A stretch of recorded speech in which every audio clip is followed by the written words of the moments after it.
تحياتي لكم، مرحبا بكم، السلام عليكم ورحمة الله. كل التضامن مع المعلق الرياضي المغربي بقنوات بين سبورتس جواد بادة إثر الحملة الشرسة والممنهجة من ذباب النظام العسكري الجزائري ضده. فكما كتعرفوا هذا المعلق اللي كيمثل المغرب واللي من ابرز المعلقين في قنوات بين سبورتس الشبكة ديالها وكذلك المجموعة الإعلامية ديالها، تعرض لحملة شرسة من طرف ذباب النظام العسكري الجزائري بمواقع التواصل الاجتماعي بعدما فضح المغالطات التي يقوم إعلام الكبرانات بترويجها بخصوص عدم مشاركة المنتخب المغربي في بطولة كأس إفريقيا للمحليين لكرة القدم.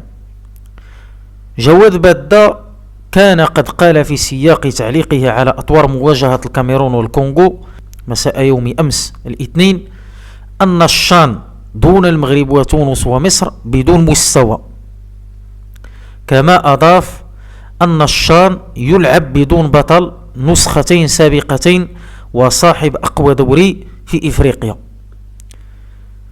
وتحدث المعلق المتألق عن حرمان المنتخب الوطني من المشاركة في البطولة، حيث ذكر أن المغرب لا يعتبر منسحبا بل تعذر عليه التنقل إلى الجزائر لمجموعة من الأسباب التي يعرفها الجميع، والدليل أن نتيجة 3-0 للسودان غير معتمدة في موقع الكاف.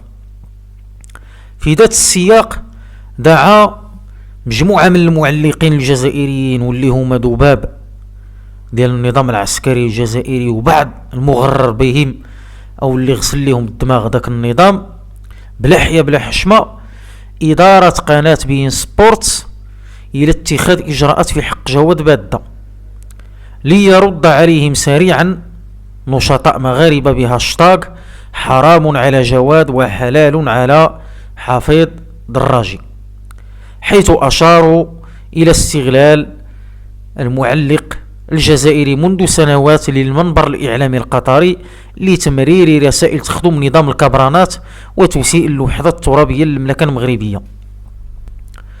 احنا رسالتنا من هذا الشيء اللي وقع لجواد بادة، فالتحليل ديال جواد بادة كان تحليل تقني ولم يكن تحليل سياسي. هذا خصك تعرفوا السي بونيف اللي عندك النيف وكذا وهذه. ثانيا انتم تهاجمون المغرب من خلال حافظ الدراجي اللي هو كيستغل الشهرة ديالو في البين سبورت وعلى التويتر وعلى مواقع التواصل الاجتماعي وكيهاجم المغرب، وأنتم تصفقون له وتقولون له هيا هاجم المغرب. أنتم تستغلون واحد معلق رياضي وكتقولوا له خصك توجه خطاب سياسي وخصك تهاجم المغرب.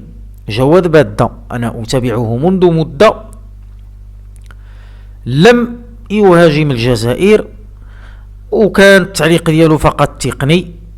إذن أنتم هو مجر السوء الحقيقي.